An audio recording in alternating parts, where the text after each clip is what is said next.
নমস্কার বন্ধুরা, আশা করছি তোমরা সকলেই খুব ভালো আছো। আমি তনুশ্রী আর তোমরা দেখছো তনুশ্রীস ওয়ার্ল্ড। তোমাদের সকলকে অনেক অনেক ভালোবাসা আর স্বাগত জানিয়ে আজকের দিনটি শুরু করছি। আর আশা রাখছি আজকের ব্লগটিও তোমাদের বরাবরের মতোই ভালো লাগবে। প্রতিদিনের মতো আজও ঘুম থেকে উঠেই দিনের শুরু করলাম। আমার কাছে সকালবেলার প্রথম দায়িত্বই হলো মেন ডোরের লক খুলে দরজায় একটু জল দেওয়া। ছোট্ট একটা অভ্যাস, কিন্তু এই কাজটা না করলে যেন দিনটায় ঠিকভাবে শুরু হয়েছে বলে মনেই হয় না। তারপর ধীরে ধীরে শুরু হয় সারা দিনের সংসারের ব্যস্ততা। একটা কাজ শেষ হতে না হতেই আর একটা কাজ অপেক্ষা করে থাকে। আমাদের মতো সংসারী গৃহিণীদের কাজের আর কোনো শেষ নেই। অবশ্য এখন দিনের কাজগুলো শুরু হয় কিছুটা মেয়েদের কী রকম রুটিন সেই অনুযায়ী।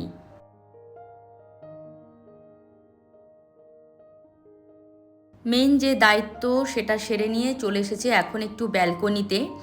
আর এবারে নিজেকে একটু ফ্রেশ করে নেব। সকালের খোলা হাওয়ায় দাঁড়িয়ে চুলটা আঁচড়ে নিই, নিজেকেও একটু ফ্রেশ করে নিই। এই ছোট্ট কয়েকটা মুহূর্ত যেন সারাদিনের ব্যস্ততার আগে নিজের জন্য একটু সময়, তারপর আবার শুরু হয়ে যায় সংসারে একের পর এক কাজ। সকালবেলা এই যে ব্যালকনিতে একটুখানি দাঁড়িয়ে বাইরের প্রকৃতি দেখি আর একটুখানি হাওয়া গায়ে লাগে, এটা যেন সারা দিনের এনার্জি আর রিফ্রেশমেন্টের কাজ করে। আর এখানে দেখো এই যে কী যে পাখির বাসা বেঁধেছে জানি না আমি, 3খানা ডিম আছে ছোট্ট ছোট্ট। কি পাখি এখনও দেখতেও পাইনি, কিন্তু ডিমগুলো যেন একটা ছোপ ছোপ হয়ে আছে। তো যাই হোক, আর এখানে দেখো বেশ কিছু ফুল আজ গাছে ফুটেছে, তাই মনটাও কিন্তু বেশ ভালো লাগছে। যখন নিজের যত্ন করা গাছগুলোতে ফুলের দেখা পাওয়া যায় তখন মনটা যেন আরও খুশিতে ভরে যায়। আর আজকের ওয়েদারটা ভীষণই সুন্দর, কিন্তু যেমন সুন্দর রোদ উঠেছে তেমনি সুন্দর হাওয়াও দিচ্ছে। এবার চলে এসেছি রান্নাঘরে। সকালের বেশ কিছু কাজের পর আমার কাছে আর একটা এনার্জির নাম হলো 1 কাপ গরম দুধ চা। চায়ের কাপটা হাতে পেলেই যেন শরীর মন দুটোই একটু চাঙ্গা হয়ে যায়। আজ টিফিনটা আমরা 3জনেই একসাথে বসেই খাবো। সব সময় কিন্তু আমাদের 3জন একসাথে হই না, কারণ কারো পড়া থাকে, কারো টিউশন থাকে। তো যার যেমন সময় হয় সেইভাবেই টিফিনটা সারা হয়ে যায়। তবে আমি সব সময় চেষ্টা করি যতই ব্যস্ততা থাকুক না কেন দিনের কোনো না কোনো সময় আমরা যেন একসঙ্গে বসে দুটো কথা বলতে বলতে খাবার খাই বা টিফিন করি। এই ছোট্ট ছোট্ট মুহূর্তগুলোই একদিন সবচেয়ে সুন্দর স্মৃতি হয়ে থাকে। সংসারে সুখ মানেই তো সব সময় বড় কিছু নয়, বরং এমন সাধারণ কিছু মুহূর্ত যেখানে নিজের মানুষগুলোকে পাশে পাওয়া যায়। তাই চলো আগে চাটা বানিয়ে নিই, তারপর আমরা 3জন মিলে একটু গল্প করতে করতে টিফিন সেরে নেব। আজকের টিফিনে আছে বাটার ব্রেড আর এই যে দুধ চা। একসঙ্গে বসে খাওয়ার আনন্দটাই কিন্তু আলাদা। হয়তো খাবারটা খুবই সাধারণ, কিন্তু নিজের মানুষগুলো পাশে থাকলে সেই সাধারণ খাবারও অনেক বেশি তৃপ্তির লাগে। এই ছোট ছোট মুহূর্তগুলোই তো সারা জীবনের সবচেয়ে সুন্দর স্মৃতি হয়ে থাকে।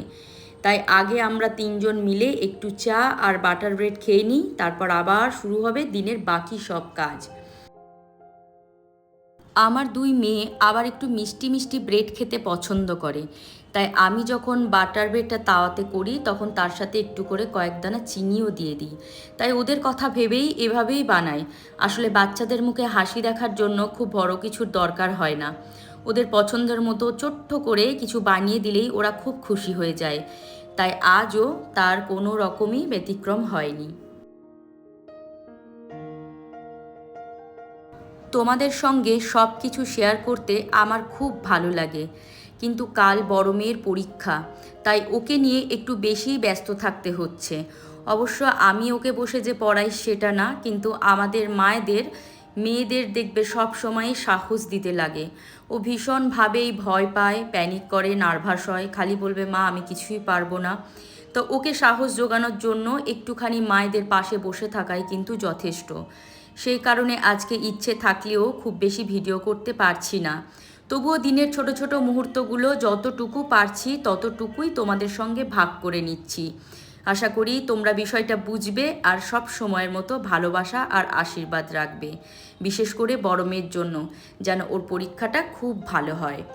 তো মেয়ে গেছে স্নান করতে, আর এখন চলে এসেছি আমি এই রুমের বেডশিটটা চেঞ্জ করতে। তো বেডশিটটা একটু চেঞ্জ করে নেব, কারণ কাল থেকে ভীষণভাবে ব্যস্ত হয়ে পড়ব। মেয়ের পরীক্ষা আছে, সেন্টার পড়েছে একটু বেশ দূরেই, তাকে নিয়ে যাওয়া আসার ব্যাপার আছে। তো পরপর চলবে ওর এখন 4 দিন পরীক্ষা। আমি চেষ্টা করি নিয়মিত বেডশিট বদলে রাখতে, কারণ পরিষ্কার পরিচ্ছন্ন বিছানায় ঘর যেমন সুন্দর লাগে, তেমনি মনটাও অনেক ফ্রেশ লাগে। আর মেয়েরও ভালো লাগবে যখন নতুন বিছানায় পড়তে বসবে। তাই কিছুটা ওকেও রিফ্রেশমেন্ট দেওয়ার জন্য এই ঘরের বিছানার চাদরটা চেঞ্জ করে নিচ্ছি। এই ছোট ছোট অভ্যাসগুলোই ঘরকেও যেমন পরিপাটি রাখে, তেমনি মনটাকেও কিন্তু অনেকখানি সতেজ রাখে। তাই আজও দিনের কাজের তালিকায় বেডশিট চেঞ্জ করাটা সেরে ফেললাম। মেয়েরা যতই বড় হয়ে যাক না কেন, পরীক্ষার আগে ওদের মনটা আবার সেই ছোট্ট হয়ে যায়। ছোটবেলায় যেমন পরীক্ষার আগে ভীষণভাবে প্যানিক করতো, ভয় পেত, ঠিক তেমনই হয়ে যায়। যদিও কলেজে পড়ছে, কলেজের পরীক্ষা দিচ্ছে, তবুও কিন্তু সেই ছোটবেলাতেই ফিরে যায়। একটু দুশ্চিন্তা করে, কিছুটা ভয় পায়, আর তখনই মায়ের কাছাকাছি থাকতেও যেন ইচ্ছে হয়। আমরাও মায়েরা সব কাজের মাঝেও চেষ্টা করি ওদের পাশে থাকার, দুটো সাহসের কথা বলার। আমরা মায়েরা সেই সময় যদি ওদের মনে একটুখানি সাহস সঞ্চয় করাতে পারি, শুধু ছোট্ট কয়েকটা কথা, যে ভয় পাস না, সব ঠিক হয়ে যাবে, নিশ্চয়ই সব পারবি, পরীক্ষার হলে দেখবি সব ঠিক মনে পড়ে যাবে, এই কথাটুকুই ওদের অনেকখানি আত্মবিশ্বাস দিয়ে দেয়। পরীক্ষার আগে বাচ্চাদের সবচেয়ে বেশি যেটা দরকার সেটা হলো নিজের উপর কনফিডেন্স আর পরিবারের পাশে থাকা।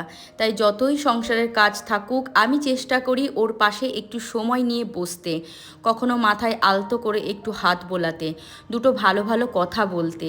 কারণ একজন মায়ের বিশ্বাস আর সাহসের কথাগুলো অনেক সময় বাচ্চাদের মন থেকে অর্ধেক ভয় কিন্তু দূর করে দেয়। একজন মা হিসেবে এটাই আমার সবচেয়ে বড় চাওয়া, ও যেন হাসি মুখে নিজের কনফিডেন্স নিয়ে পরীক্ষার হলে ঢোকে। আজকে আবহাওয়াটাও বেশ ভালো, সুন্দর রোদ উঠেছে, তাই ভাবলাম এই সুযোগটা হাতছাড়া না করাই ভালো। অনেক দিনের জমে থাকা জামা কাপড়গুলো ওয়াশিং মেশিনে তাই দিয়ে দিলাম। রোদ থাকলে কাপড়গুলোও তাড়াতাড়ি শুকিয়ে যায়, আর কাজটাও নিশ্চিন্তে কমে যায়। যেহেতু মেয়ের পরীক্ষা শুরু হয়ে যাবে, কদিন কাজের চাপটাও একটুখানি কম থাকবে। আমি যখনই ওয়াশিং মেশিনে কাপড় ধুই, তখন ডিটারজেন্ট পাউডারের সঙ্গে একটু ডিটারজেন্ট লিকুইডও ব্যবহার করি। আমার কোথাও যেন মনে হয় এতে কাপড়গুলো আরও ভালোভাবে পরিষ্কার হয়, আর একটা সুন্দর ফ্রেশনেসও থাকে। আর তারপর একটুখানি দিয়ে নিই কমফোর্ট, এতে তো একদম দারুণভাবে জামা কাপড়ের মধ্যে ফ্রেশনেসটা বজায় থাকে। অবশ্য এটা আমার ব্যক্তিগত অভ্যাস, তাই অনেক দিন ধরেই এভাবেই ব্যবহার করে আসছি। তোমরাও যদি এমন কোনো আলাদা টিপস বা অভ্যাস করে থাকো, তাহলে অবশ্যই কমেন্টে জানিও, কারণ নতুন কিছু জানতে আর শিখতে আমার সবসময়ই ভালো লাগে। এমন নয় যে আমি সবটা জানি বা আমি সবটা ঠিক করি। তাই তোমাদের যদি কোনো কিছু জানা থাকে তাহলে অবশ্যই আমাকে জানাতে ভুলো না। আর এই যে দেখো, এখন কাজবাজ সমস্ত কিছুই কিন্তু কমপ্লিট করে নিয়েছি, আর যাচ্ছি এখন স্নানে। আর স্নানে যাওয়ার আগে একটুখানি জল খেয়ে নিলাম। আগে আমি জানো তো একদমই ঠিকমতো জল খেতাম না। সারাদিন সংসারের কাজ করতে করতে নিজের কথা ভুলেই যেতাম। তারপর ধীরে ধীরে বুঝলাম যে অবহেলার জন্যই আমার অ্যাসিডিটির সমস্যাটাও ভীষণ পরিমাণে বেড়ে গেছিলো। কিন্তু এখন আমি নিয়মিত সারা দিনে 2 লিটার থেকে 2.5 লিটার জল খাওয়ার চেষ্টা করি। নিজের অভিজ্ঞতা থেকে বলতে পারি এতে আমার শরীর অনেকটাই ভালো আছে। আজকে পুজোটা আমার বড় মেয়েই দেবে বলেছে। ও যখন নিজের ইচ্ছায় বলে যে মা আজ আমি পুজো দেব, তখন সত্যিই আমার খুব ভালো লাগে। আমি মনে করি এসব জিনিস জোর করে কিন্তু শেখানো যায় না। তবে যেদিন কাজের খুব চাপ থাকে, বেশিরভাগ দিনই কিন্তু বড় মেয়েই পুজোটা সেরে দেয়। আর বাড়ির পরিবেশ দেখে, বড়দের দেখে দেখেই বাচ্চারাও আস্তে আস্তে শিখেও যায়। আমি শুধু চাই ওরা যেন ভক্তি, শ্রদ্ধা আর ভালো মূল্যবোধ নিয়ে বড় হয়। পুজো মানে শুধু নিয়ম পালন নয়, বরং নিজের মনটাকেও একটু শান্ত করা, সবার ভালো থাকার জন্য প্রার্থনা করা। তাই আজ ওকে নিজের মতো করে পুজো করতে দিলাম। একজন মা হিসেবে এই ছোট ছোট মুহূর্তগুলো আমার কাছে সত্যিই অনেক আনন্দের। যেহেতু ও মিশনারি স্কুলে পড়াশোনা করেছে ছোটোর থেকেই, তার জন্যই কিন্তু ওর ঠাকুরের প্রতি যে ভক্তি শ্রদ্ধা সেটা আমাকে শেখাতে খুব বেশি পেশ পেতে হয়নি। কারণ মিশনারি স্কুলের স্টুডেন্টদের মধ্যে ভক্তি শ্রদ্ধা কিছুটা হলেও কিন্তু স্কুলই তৈরি করে দেয়। তাই ছোটোবেলা থেকেই ওদের মধ্যে একটা নিয়ম শৃঙ্খলা, ভক্তি আর শ্রদ্ধাবোধ খুব সুন্দরভাবে গড়ে উঠেছে। আমি মনে করি শুধু পড়াশোনা নয়, একটা ভালো স্কুল বাচ্চাদের সুন্দর ব্যবহার, মূল্যবোধ আর মানুষের প্রতি সম্মান করতেও শেখায়।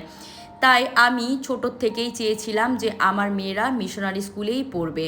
স্কুলের সেই সুন্দর পরিবেশ আর শিক্ষার ছাপ ওদের জীবনে আজও রয়ে গেছে। আমি সবসময় চাই ওরা শুধু পড়াশোনাই নয়, মানুষ হিসেবেও ভালো হয়ে বড় হোক। কারণ ভালো রেজাল্ট একদিন আনন্দ দেয়, কিন্তু ভালো মূল্যবোধ সারা জীবন মানুষের সঙ্গে থাকে। আমি সবসময় একটা কথাই বিশ্বাস করি, ভালো মানুষ হওয়াটা জীবনের সবচেয়ে বড় শিক্ষা।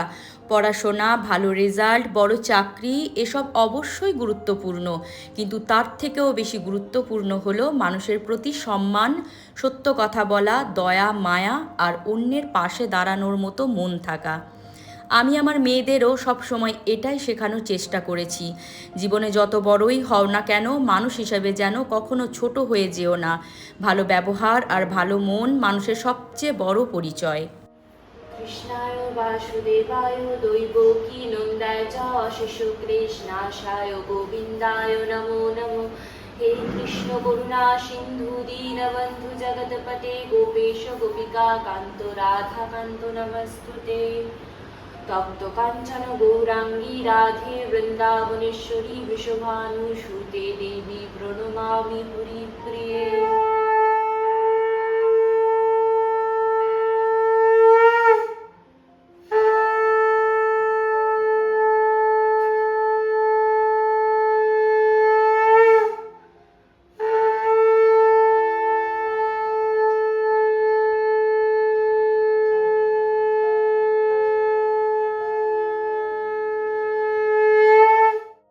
তো বড় মেয়ের পুজো দেওয়া কমপ্লিট হয়ে গেছে। ভিডিওটা আজকের মতো এখানেই শেষ করে দিচ্ছি। তোমরা সকলেই খুব ভালো থেকো, সুস্থ থেকো।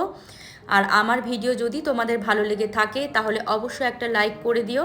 আর যারা এখনও সাবস্ক্রাইব করোনি তারা একটা সাবস্ক্রাইব করে দিয়ে আমার পাশে থাকার অনুরোধ রইল। তো আবার দেখা হবে নেক্সট ভিডিওতে। আজকের মতো টাটা।